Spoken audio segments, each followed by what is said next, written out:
We've got some additional elements of a contract to review here for you. And these 5 are offer and acceptance, consideration, legally competent parties, consent, and for a legal purpose. So we're probably familiar with these from the last list, but let's dive a little bit deeper. Offer and acceptance.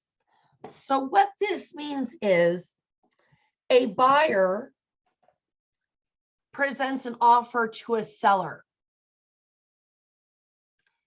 And when that happens, there are really 5 things that can happen, and I've got them listed here for you.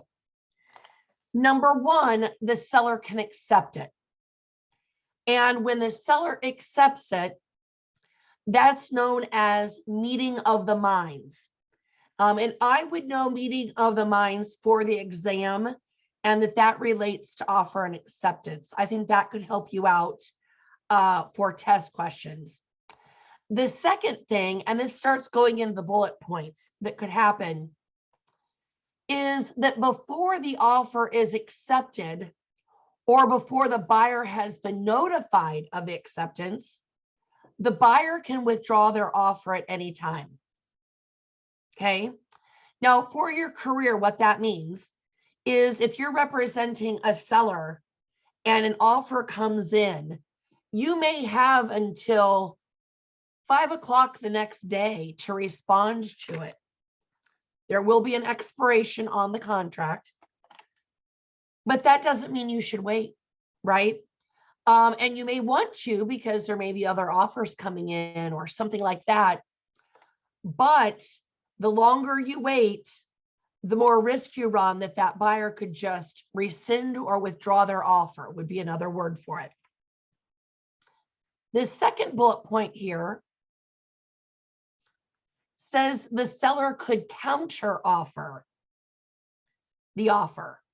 So let's say I write an offer to you for 300 and you counter back at 310. A counter offer means essentially the original contract no longer exists. So if, again, I wrote you an offer for 300, you counter at 310, and I say, no, thanks. And then you come back and say, oh, no, I'll take the 300. Am I obligated to buy it at 300? Even though that was the original offer, am I obligated? The answer is no, because when you counter offered, it took what I presented and went bye-bye, it went away. So for your career, I'm sure that there will be a lot of things counter offered because there's more elements to a sales contract than just the price. There's a closing date, there's a home inspection period, and many other details that go into it. Yet I want you to caution getting too crazy because every time you go back and forth, you run a risk that it may not exist. So I know you've got to work hard and defend your clients and get them the best price, whether you're on the buyer or seller side and all the other details. But every once in a while, I've got a client that wants to maybe counter over another $250. Guys, I never want to disrespect anyone's money. I think at $250 is a lot of money. I would want to protect it. But for that amount, is it worth having someone walk away? And that's something you might want to keep in mind, is making sure that your clients know that a counter offer does reject the original. It doesn't mean that they've got to come back to you, okay? The next one is a seller rejecting it. And this could happen for several reasons. Buyer writes an offer, the seller just simply doesn't even want to counter it. They're maybe offended by the price or something like that, and they just completely reject it. Another common time that an offer will get rejected is if you write an offer on a property and there are multiple other offers that have also been written. The seller can only accept one of those multiple offers, so they'll do one acceptance and then reject the others. Okay. Now, if for some reason a buyer puts down earnest money, that's a type of consideration that we'll talk about here coming up. With the offer, anytime it's not accepted, that money goes back to the buyer immediately, no questions asked. The last one is that the offer expires. As I mentioned, in a contract, there will be an expiration time on it. And if you're writing offers, you should always put a deadline for response. And once that time comes and goes, the offer no longer exists. So as a seller, you want to pay attention to those dates so that you don't miss an opportunity just because it expires. Consideration again, this is something that's going to entice someone to follow the contract, or they risk their consideration, which is usually a valuable item used as a deposit. In real estate, we're typically using money, cash, check, or a lot of us are doing electronic transfers now because it's the day and age of it.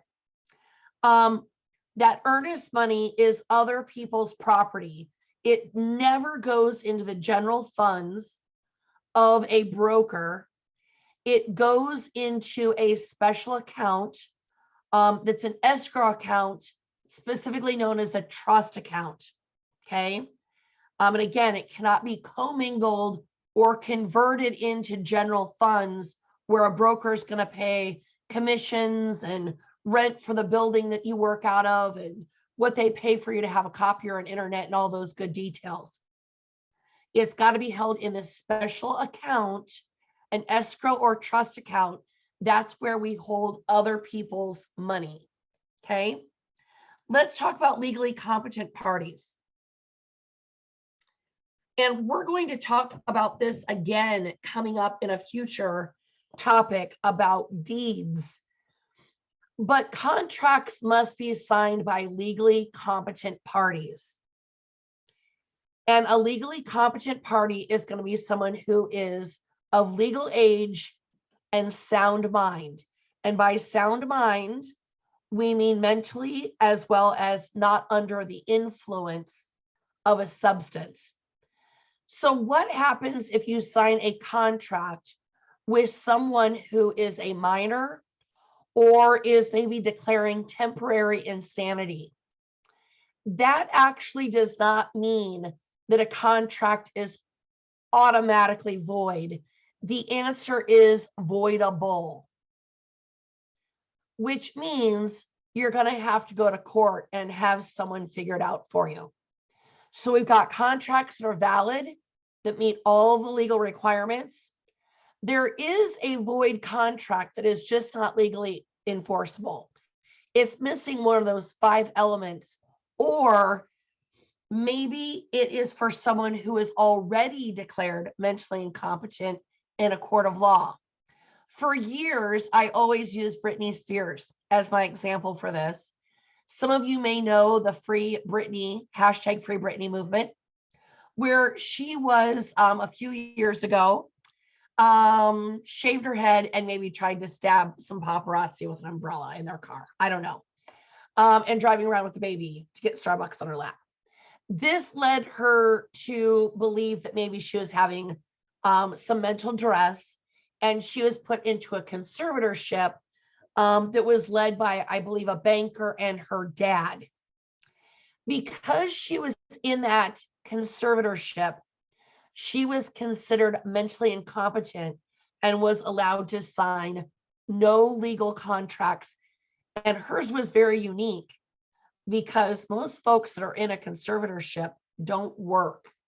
And she obviously was having Vegas shows, and these leaders of her conservatorship were the ones signing her employment contracts. I believe Britney recently has been let go of that conservatorship, but if you'd done a contract with her at the time, those would have been void because she would have already been declared mentally incompetent in a court of law. Voidable, again, is going to be a minor or someone who declares temporary insanity, or someone who declares temporary intoxication. Okay. That will definitely be on the exam. And just remember, voidable is a minor. And unenforceable means that maybe we had a real estate contract that was oral instead of written.